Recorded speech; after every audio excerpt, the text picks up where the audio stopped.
الحمد لله نحمده ونستعينه ونستغفره ونؤمن به ونتوكل عليه ونعوذ بالله من شرور أنفسنا ومن سيئات أعمالنا من يهده الله فلا مضل له ومن يضلله فلا هادي له ونشهد أن لا إله إلا الله وحده لا شريك له ونشهد أن سيدنا ومولانا محمدا عبده ورسوله قال الله تبارك وتعالى إن عدة الشهور عند الله 12 شهرا في كتاب الله يوم خلق السماوات والأرض منها 4 حرم ذلك الدين القيم فلا تظلموا فيهن أنفسكم وقال النبي صلى الله عليه وسلم أفضل الصيام بعد رمضان شهر الله المحرم أو كما قال رسول الله صلى الله عليه وسلم۔ محترم مصلیان کرام، قمری اعتبار سے نئے سال کا آغاز ہو چکا ہے۔ قمری کا مطلب یہ کہ چاند کی تاریخ کے اعتبار سے، قمر کے معنی عربی زبان میں چاند ہے، اور چونکہ چاند کے حساب سے تاریخ گنی جاتی ہے اور مہینے مقرر کیے گئے ہیں، اس لیے اسے کیا کہا جاتا ہے؟ قمری سال، قمری مہینہ۔ تو قمری تاریخ کے اعتبار سے، اور اسی کو ہجری تاریخ بھی کہتے ہیں۔ کیا کہتے ہیں؟ ہجری تاریخ۔ اس کے اعتبار سے سال نو کا آغاز ہو چکا ہے۔ ہجری تاریخ کیوں کہتے ہیں؟ اس کی وجہ یہ ہے کہ ایک دور میں صحابہ کرام نے یہ مشورہ کیا کہ ہمیں کوئی تاریخ اور دن متعین کرنا چاہیے، مہینوں کی تعداد طے کر لینی چاہیے۔ 12 مہینے تو ہیں، لیکن تاریخ کس اعتبار سے ہوگی اس کو طے کر لیا جائے۔ تو اس کو لے کر صحابہ کرام کے درمیان جو مشورہ ہوا، اس میں یہ بات آئی کہ آپ صلی اللہ علیہ وسلم جب مکہ مکرمہ سے مدینہ منورہ کی طرف ہجرت کیے تھے، جس دن کو، جس تاریخ کو، اسی دن سے ہم لوگ مہینہ متعین کرتے ہیں اور تاریخ اپنی طے کرتے ہیں۔ تو چونکہ ہجری تاریخ ہجرت کے دن سے وابستہ ہے، اس وجہ سے اس کو ہجری سال بھی کہتے ہیں۔ دوسرا جو سال اور دن اور مہینے کو متعین کرنے کا طریقہ ہے، جو زیادہ رائج ہے آج کے دور میں، وہ ہے عیسوی تاریخ۔ کیا ہے؟ عیسوی تاریخ۔ اسی کو شمسی تاریخ بھی کہتے ہیں۔ شمسی تاریخ کا مطلب ہے، شمس کے معنی ہوتا ہے سورج۔ شمس کے معنی کیا ہوتا ہے عربی زبان میں؟ سورج۔ قمر کے معنی چاند۔ تو چونکہ سورج کے اعتبار سے دن اور تاریخ اور ڈیٹ متعین کیا گیا ہے، جب سورج نکل جاتا ہے تب تاریخ اور دن بدلتا ہے، اور قمری اعتبار سے چاند نکلنے کے وقت سے ہی، رات سے ہی، کیا جو رات گزری وہ آج کی تاریخ کی گزری ہے۔ جیسے 3 محرم کی رات گزر چکی، اب جو رات آئے گی وہ 4 محرم کی ہوگی، 4 محرم الحرام کی ہوگی۔ تو چونکہ شمسی اعتبار سے، سورج کے اعتبار سے تاریخ طے کیا گیا، اس لیے اس کو شمسی مہینہ کہا جاتا ہے، شمسی تاریخ، شمسی کیلنڈر کہا جاتا ہے۔ اور اسی کو عیسوی اس بنیاد پر کہتے ہیں کیونکہ عیسیٰ علیہ السلام کی پیدائش کے بعد سے یہ پورا کا پورا کیلنڈر رائج ہوا ہے۔ آپ جا کر 2 طرح کی تاریخ دیکھیں گے، ایک ملے گا آپ کو عیسیٰ علیہ السلام سے پہلے کی تاریخ، قبل مسیح لفظ ملے گا آپ کو، یعنی عیسیٰ علیہ السلام کو دنیا میں آنے سے پہلے کی تاریخ ہے، اور ایک بعد مسیح عیسوی تاریخ جس کو کہتے ہیں، وہ عیسیٰ علیہ السلام کی پیدائش کے بعد سے۔ تو یہ دونوں تاریخ مسلمانوں کی ہے، خواہ عیسوی تاریخ ہو یا قمری تاریخ ہو، شمسی تاریخ ہو یا شمسی تاریخ ہو یا قمری تاریخ ہو، عیسوی تاریخ ہو یا ہجری تاریخ ہو۔ تو ہجری اعتبار سے یہ سال شروع ہوا، حالانکہ سورج اور چاند دونوں کا دونوں اللہ کا ہی بنایا ہوا ہے۔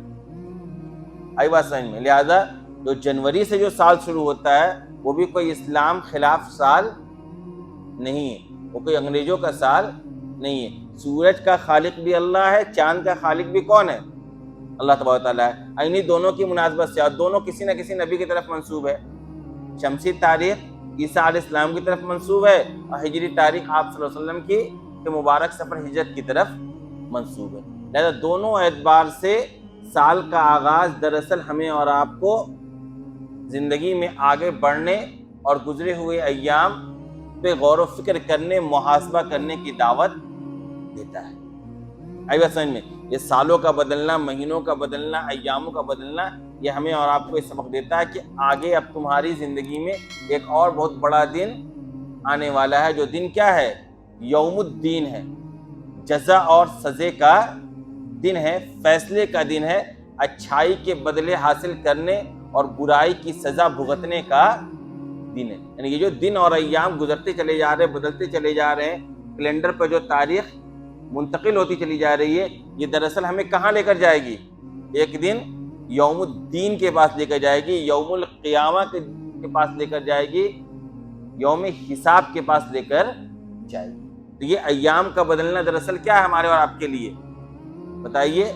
اس بات پر غور و فکر کرنے کا ہے کہ ماضی میں جو ایام گزر گئے ان میں ہم نے کیا کیا، اور آگے جو وقت بچا ہوا ہے زندگی کا اس میں ہمیں کیا کرنا ہے۔ جب قیامت کا دن آ جائے گا، یوم الدین، یوم القیامہ، یوم الحساب، جس کا سامنا سب کو کرنا ہے، تو اس دن کے بارے میں قرآن نے کہا علمت نفس ما احضرت، علمت نفس ما قدمت واخرت۔ اس دن انسان کو اپنا سارا کیا دھرا پتہ چل جائے گا۔ جب اصل دن آنے والا ہے، اصل ڈیٹ آنے والی ہے، اصل تاریخ جب مرتب ہونے والی ہے، اس وقت انسان کو کیا پتہ چلے گا؟ کیا اس نے کیا دھرا تھا دنیا کے اندر، یا کیا کیا اعمال اس نے آخرت کے لیے نیک اعمال کر کے اس نے پہنچایا تھا، اور کون کون سے نیک اعمال تھے جو اسے کرنے چاہیے تھے اور وہ چھوڑ کر آیا ہے۔ یہ سب کا سب کیا ہو جائے گا؟ قیامت کے دن آنکھوں کے سامنے ہمارے اور آپ کے پیش کر دیا جائے گا۔ اور علمت نفس بما کسبت، جو کچھ بھی انسان نے کیا ہے، جو کچھ اس نے کمایا ہے، سب کا اس کو علم ہو جائے گا اس دن، کہ میری زندگی جو گزری دنیا کے اندر 60 سالہ، 70 سالہ، 80 سالہ، 100 سالہ، اس میں نے کیا کیا گل کھلائے ہیں، کیا کیا نافرمانیاں کی ہیں، کن کن گناہوں کے راستے پر میں اپنی راتوں کو اور دن کو گزارا ہے، اور کون کون سے نیک اعمال ہم نے کر رکھے ہیں، کہاں کہاں ہم نے دھوکہ دیا ہے، چوری کی ہے، ڈاکہ زنی کی ہے، لوگوں کو دھوکہ دینا چاہا، وہ سب کا سب ہمارے اور آپ کی آنکھوں کے سامنے اسکرین میں چل رہا ہوگا۔ جیسے آج آپ ہسٹری سرچ کرتے ہیں تو ساری چیزیں نکل جاتی ہیں نا، کہ آپ نے گزشتہ 3 مہینوں کے اندر یا گزشتہ سال کے اندر کیا کیا آپ نے نیٹ کے اوپر سرچ کیا ہے، وہ سارا ہسٹری سامنے ہوتا ہے۔ اسی طریقے سے نامہ اعمال سامنے ہوگا، اور سارے اعمال ہمارے اور آپ کی آنکھوں کے سامنے ہوں گے۔ اب بتائیے، جب ان اعمال کا سامنا کرنا ہے تو اگر ان اعمال کے اندر وہ باتیں ہوں گی جو آج ہم اس دنیا کے اندر چھپانا چاہتے ہیں، تو بتائیے اس دن ہماری کیا حالت ہوگی۔ ایام کا گزرنا، مہینوں کا گزرنا، سالوں کا گزرنا یہی بتلاتا ہے کہ دیکھو غور کر لو، ان سالوں کے گزرتے گزرتے ایک ایسے دن آ جائے گا جو دن اس دنیا کے مقابلے میں 50,000 سال کے برابر ہوگا۔ فی یوم کان مقدارہ 50,000 سنہ، سورہ معارج میں قرآن نے کہا کہ اس دن 50,000 سال کے دن کے برابر ہوگا۔ آخرت کا جو دن ہوگا وہ اس دنیا کے دن کے مقابلے میں کیا ہوگا؟ 50,000 سال گنا زیادہ اس کی مدت کے اندر درازگی ہوگی۔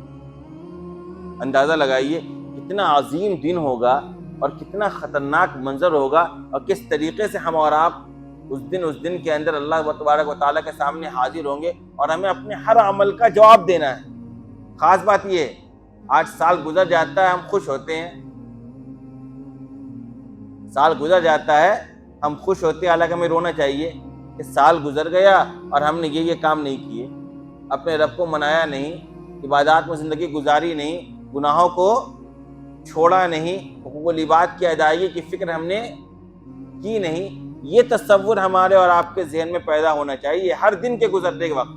ہر وقت جب سورج نکل رہا ہو، سورج ڈوب رہا ہو اور اندھیرا چھا رہا ہو، اس وقت انسان کو اس بات کی فکر ہونی چاہیے کہ آج میرا دن کیسے گزرا، میں نے کیا کیا کیا، کون کون سے کام میں نے نہیں کی، کتنی نمازیں آج کی میں نے قضا کی، مجھے جواب دینا ہے.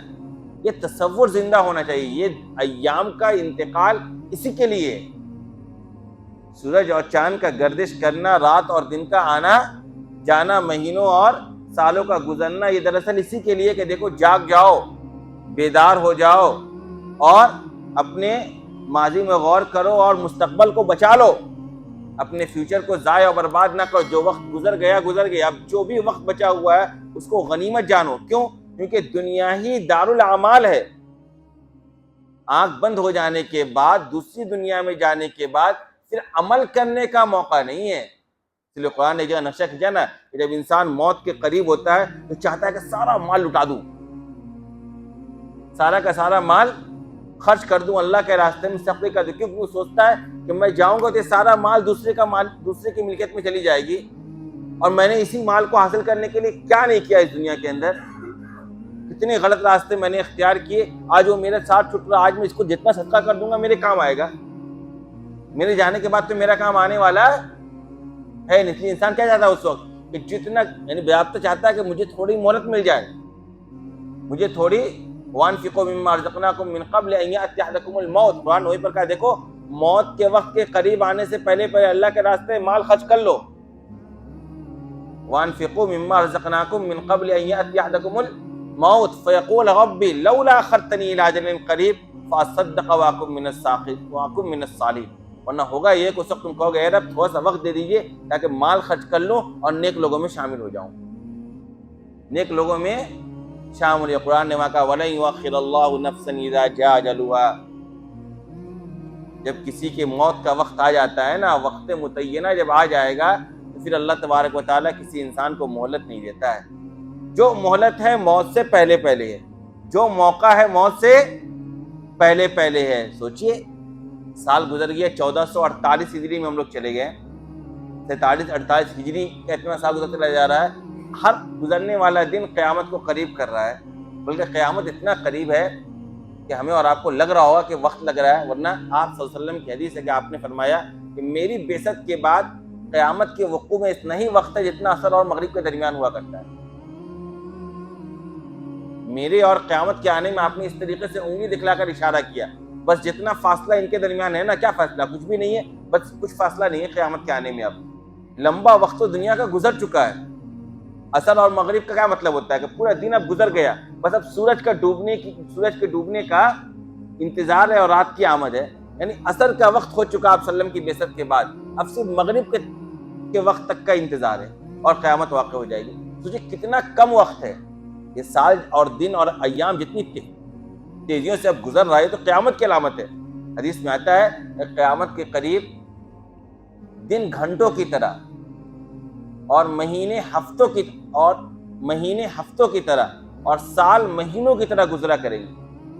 یہاں مطلب یہ ہے کہ وقت تو ہی 24 گھنٹے کا ہوگا لیکن وقت میں برکت نہیں ہوگا.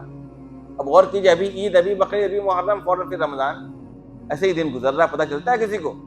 ابھی عید گزرا ہی نہیں کہ فوراً دوسری عید آ گئی. ایک سال گزرا نہیں کہ ابھی ٹھنڈ گئی نہیں تھی فوراً ٹھنڈ کی دستک ہو رہی ہے. اگر اب برسات شروع ہوگا ٹھنڈ شروع ہو جائے گی. گرمی، برسات اور جاڑے کے موسم کے گزرنے میں کوئی وقت لگ رہا ہے؟ بتائیے. یہ وقت کے اندر سے برکت کا کھینچ لینا ہے.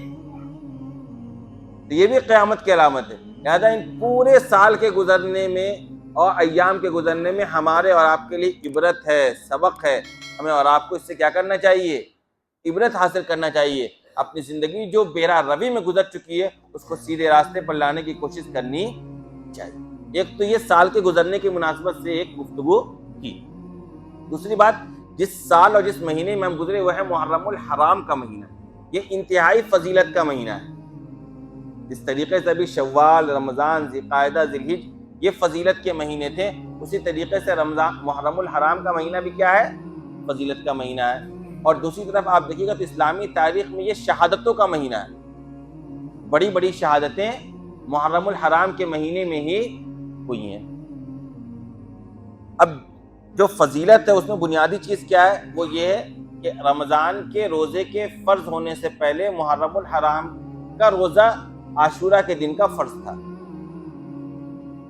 اسلامی شریعت میں رمضان کے روزے کے فرض ہونے سے پہلے محرم الحرام کا جو عاشورہ کا دن ہے 10ویں تاریخ، اس دن کا روزہ کیا تھا؟ فرض تھا۔ جب رمضان کا روزہ فرض ہو گیا پھر اس کی فرضیت منسوخ کر دی گئی، لیکن سنت اور استحباب باقی رکھا گیا۔ محرم الحرام میں 10 تاریخ عاشورہ کے دن روزہ رکھنا کیا ہے؟ نفل ہے، مستحب عمل ہے۔ اور 10 تاریخ کو ایک تو روزہ رکھنا ثابت ہے محرم الحرام کے مہینے میں، دوسری چیز جو روایات میں ملتی ہے وہ یہ ملتی ہے کہ 10 تاریخ کو حضرت موسیٰ علیہ السلام اور ان کی قوم بنی اسرائیل کو فرعونیوں سے نجات ملی تھی، اس کے شکرانے کے طور پر بنی اسرائیل یہودی بھی 10 تاریخ کو روزہ رکھا کرتے ہیں۔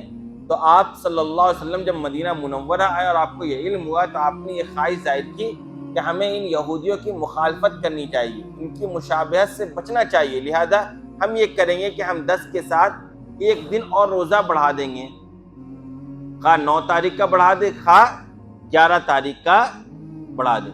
تو اصل تو 10 تاریخ کا روزہ رکھنا ہے اور اس کے ساتھ ایک روزہ اور ملا لیا جائے تو آپ صلی اللہ علیہ وسلم کی خواہش کی تکمیل ہو جائے گی۔ تو محرم الحرام میں 2 دن روزہ رکھنا کیا ہوا؟ نفل قرار پایا۔ اب ان روزوں کا فائدہ کیا ہے؟ حدیث میں آتا ہے کہ 1 سال کے صغائر گناہ معاف کر دیے جاتے ہیں۔ جیسے ابھی عرفہ کے دن کے روزے کی فضیلت آپ کے سامنے آئی کہ 1 سال گزرے ہوئے اور 1 سال آنے والے، ان 2 سالوں کا کیا ہوتا ہے؟ گناہ معاف کر دیے جاتے ہیں عرفہ کے دن روزہ رکھنے سے۔ اسی طریقے سے محرم الحرام میں عاشورہ کے دن روزہ رکھنے کا فائدہ یہ ہوتا ہے کہ 1 سال جو گزرا ہوا ہے اس میں جو صغائر گناہ ہوئے ہیں وہ سب معاف کر دیے جاتے ہیں۔ دوسری چیز محرم کی مناسبت سے جو ملتا ہے وہ یہ ہے کہ اس دن کے بارے میں ایک روایت ہے، کمزور درجے کی روایت ہے، کہ اس دن جو اپنے اہل و عیال پر خرچ میں وسعت کرتا ہے، یعنی تھوڑا بڑھا کر خرچ کرتا ہے اپنے اہل و عیال پر، اپنے ماتحت رہنے والے لوگوں پر، تو اللہ تبارک و تعالیٰ اس کے رزق میں برکت پیدا کرتے ہیں۔ آئی بات سمجھ میں؟ رزق میں برکت کے حصول کے مقصد سے 10 تاریخ کو اپنے اہل و عیال پر تھوڑا زیادہ خرچ کرنا چاہیے۔ یہ 2 باتیں محرم الحرام کی مناسبت سے ہمیں اور آپ کو روایات کے اندر ملا کرتی ہیں۔ اس کے علاوہ پتہ نہیں دنیا کہاں سے طرح طرح کے اعمال اس مہینے میں کرنے کو اپنے اوپر لازم اور فرض کر لیے، وہ دنیا ہی جانے۔ قرآن و حدیث میں یہ چیزیں ملتی نہیں، خواہ ماتم منانا ہو، بدعت و خرافات کرنا ہو، تعزیہ داری کرنا ہو، بچوں کا پیک باندھنا ہو، یا خاص طور پر 10 تاریخ کو کوئی خاص آئٹم کھچڑا وغیرہ بنانا ہو، یا کوئی بھی کام، ڈھول باجا اور جلوس نکالنا ہو، ڈھول باجے بجانا ہو، اور جو بھی ہوتا ہے وہ کہاں سے ہوتا ہے کرنے والے ہی بتا سکتے ہیں۔ ہمیں تو بھائی قرآن و حدیث میں ایسی کوئی چیز نہیں ملی کہ اس مہینے کے اندر تعزیہ داری کرو یا ڈھول تاشے بجاؤ یا ماتم کرو، خون بہاؤ، اپنے جسم کو زخمی کرو، ایسی کوئی بات روایات میں ملتی نہیں۔ اور جان لیجئے محرم الحرام اشہر حرم میں سے ہے۔ بھی میں نے قرآن کریم کی آیت تلاوت کی، ان عدۃ الشہور عند اللہ 12 شہرا فی کتاب اللہ یوم خلق السماوات والارض منها 4 حرم، کہ اللہ نے جو 12 مہینے بنائے یہ اس دن سے بنے ہوئے جس دن آسمان و زمین کی تخلیق ہوئی، اور اس میں 4 مہینے قابل احترام ہیں۔ ان 4 مہینوں میں ایک تو رجب کا مہینہ ہے، دوسرا ذوالقعدہ کا، تیسرا ذی الحجہ کا، اور چوتھا محرم الحرام کا، یعنی یہ مہینے احترام والے مہینے ہیں۔ ان میں کیے گئے عبادتوں کا ثواب زیادہ ملتا ہے، نیکیوں کے کرنے کا مہینہ ہے۔ اب آپ جانیے جب یہ احترام والے مہینے ہیں تو اگر ان مہینوں کی بے حرمتی کی جائے گی گناہ کر کے، بدعت و خرافات کر کے، ایسے اعمال کر کے جن کا ان مہینوں سے تعلق نہیں ہے، تو گناہ بھی بڑھ جائے گا۔ گناہ پر ملنے والی سزا بھی کیا ہوگی؟ سخت ترین ہوگی۔ کیوں؟ کیونکہ یہ قابل احترام مہینے تھے۔ جیسے مسجد میں گناہ کرنا زیادہ سخت ہے باہر گناہ کرنے سے، کیوں؟ مسجد کا ایک مقام ہے، اسی طریقے سے ان مہینوں کا ایک مرتبہ اور مقام ہے۔ ان مہینوں میں خاص طور پر شیطانوں کی طرف سے جو پٹیاں پڑھا دی گئی ہیں اور ہم اور آپ جو گناہ کرتے ہیں، دراصل ہمیں اور آپ کو زیادہ نقصان کی طرف ڈھکیلنے کی سازش ہے شیطانوں کی. تم زیادہ اپنے آپ کو برباد کرو اس مہینے کے اندر. آ رہی بات سمجھ میں؟ لہذا کسی بھی قسم کے بدعات و خرافات میں آپ کو حصہ نہیں لینا ہے. یہ مہینہ میں نے بھی بتلایا آپ کو کہ یہ مہینہ دراصل شہادتوں کا مہینہ ہے. اور شہادتیں کیوں دی گئی ہیں؟ کبھی غور کیا ہے؟ شہادتیں اسلام میں کیوں دی جاتی ہیں؟ اسلام کو اس کی صحیح شکل و صورت پر باقی رکھنے کے لیے. بتائیے، جان کی قربانی کب مانگی جاتی ہے؟ جب دین مٹ رہا ہو، اسلام کے لیے دشمن خطرہ بن چکا ہو، یا اگر گردن نہ کٹائی جائے تو اسلام کی غلط تصویر دنیا کے سامنے ظاہر ہو جائے گی. جیسے اس مہینے سے حضرت حسین رضی اللہ تعالیٰ عنہ کی شہادت منسوب ہے، انشاءاللہ آئندہ ہفتے اس پر بات کریں گے ہم لوگ. وہ شہادت کیوں دی تھی؟ شہادت دینے کی ضرورت کیوں پڑی مدینہ منورہ سے جا کر کوفہ کے اندر؟ اس کے پیچھے خاص مقصد تھا کہ دین میں صحیح جو خلافت کا راستہ ہے اس کو باقی رکھا جائے. اگر شہادت نہیں دی جائے گی تو غلط طریقہ کار حکومت چلانے کا کیا ہو جائے گا؟ اسلام کے اندر اس کا رواج پڑ جائے گا. اس کو روکنے کے لیے شہادت دی. تو شہادت دی گئی ہے دین کو صحیح شکل و صورت پر باقی رکھنے کے لیے. اب اگر انہی شہادتوں کے مہینوں کی بے حرمتی کر کے ہم دین کی شکل و صورت بگاڑے تو آپ سوچئے کتنے بڑے وبال کا ذریعہ بنے گا. ان مہینوں کے اندر جو بدعات و خرافات کی جاتی ہے ہم اس کو ہلکے میں لیتے ہیں. آپ سوچئے قربانیاں دی گئی، جانوں کی قربانیاں اور نذرانہ پیش کیا گیا تاکہ دین صحیح شکل و صورت میں باقی رہے، دین پر گرد و غبار نہ پڑے، دین کی تصویر پھیکی نہ پڑے، دین کا غلط ڈیفینیشن لوگ نہ سمجھ لیں. اس کو بچانے کے لیے، دین کی حفاظت کے لیے قربانی دی گئی ہے. اب اگر انہی مہینوں کو ہم دین کے نام کو بدنام کرنے کے لیے یا دین کے نام پر بدعات و خرافات کرنے کے لیے استعمال کریں گے تو سوائے ہمارے اور آپ کے لیے خسارہ کے علاوہ کچھ بھی نہیں ہے. لہذا ایسے مہینوں کے اندر اور زیادہ احتیاط کے ساتھ زندگی گزارنی چاہیے کہ کہیں مجھ سے کوئی ایسا عمل سرزد نہ ہو جائے جس کی بنیاد پر اسلام کی بدنامی ہو، جس کی بنیاد پر اسلام کی غلط تصویر دنیا کے سامنے جائے. آ رہی بات سمجھ میں؟ لہذا بدعات و خرافات سے بچیے، جہاں ہو رہا ہے انہیں بھی سمجھائیے، اور شرکت تو بالکل مت کیجیے. آپ یہ امام باڑہ کی کیا کنسپٹ ہے؟ کبھی آپ نے غور کیا ہے؟ بچپن سے آپ امام باڑہ کے بارے میں مسجد کے بارے میں سنتے ہیں تو مسجد کی تاریخ آپ نے پڑھی ہوگی. مسجد کیوں بنائی گئی، پہلی مسجد کون ہے، سب سے بڑی مسجد کیوں ہے، مسجد میں نماز پڑھنے کا کیا ثواب ہے. لیکن امام باڑہ کی تاریخ کبھی پڑھی ہے آپ نے؟ امام باڑہ کہاں سے شروع ہوا، کیا اس کے بارے میں کیا قرآن و حدیث میں کچھ ملتا ہے، سب سے پہلے اس کا تذکرہ کہاں ملتا ہے، دنیا میں سب سے پہلے امام باڑہ کہاں بنایا گیا، امام باڑے کا تصور کیوں ہے؟ کبھی غور کیا ہے؟ ایک ہفتہ آپ کے پاس ٹائم ہے، آپ غور کیجیے. 10 محرم آنے میں ایک ہفتہ ٹائم ہے، آپ غور کیجیے امام باڑہ کی حقیقت کیا. اس کو سرچ کیجیے، آپ گوگل پہ سرچ کیجیے، کچھ کتابوں میں سرچ کیجیے، چیٹ جی پی ٹی سے پوچھیے، یہاں تک آپ پہنچ سکتے ہیں. تحقیق کر کے آئیے اگلے ہفتے. آپ امام باڑہ کیا چیز ہے؟ حقیقت تو یہ ہے کہ ملک کے اندر ہزاروں جگہوں پر امام باڑہ کی کوئی حقیقت ہی نہیں ہے. ہزاروں جگہوں پر امام باڑہ کی کوئی حقیقت ہی نہیں ہے. راتوں رات وہاں پر امام باڑہ بن گیا، جیسے راتوں رات اس ملک میں کئی سارے دھرم استھل بن جاتے ہیں. کبھی جن جگہوں پر کچڑا پھینکا جاتا تھا وہاں پر آج مزار بنا ہوا ہے. یہ حقیقت ہے. اگر میں جھوٹ بول رہا ہوں آپ تحقیق کیجیے، آپ معلوم کر کے آئیے. اگر آپ کو نہیں پتا ہے تو معلوم کیجیے، کبھی تو معلوم کیجیے کہ امام باڑہ کے چکر میں ہم کیوں پڑھ رہے ہیں. بھائی امام باڑہ ہے کیا؟ اسلام میں امام باڑہ کی کوئی حیثیت ہے یا نہیں، اسے ہمیں سمجھنا چاہیے.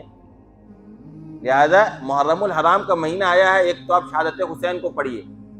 حضرت حسین رضی اللہ تعالیٰ عنہ کی شہادت پر جو کتابیں لکھی گئی ہیں ان کو پڑھیے. یہ مہینہ اس لیے 10 محرم کو، 1 محرم اور ملا کر 9 یا 11 کو روزہ رکھیے. اہل و عیال پر 10 محرم کو خرچ کیجیے، اور ان طرح کی بدعات و خرافات کی جڑ کیا ہے اس کو جاننے کی کوشش کیجیے. اللہ تبارک و تعالی ہم سب کو دین کی صحیح شکل و صورت پر باقی رہنے کی توفیق عطا فرمائے. وآخر دعوانا الحمدللہ.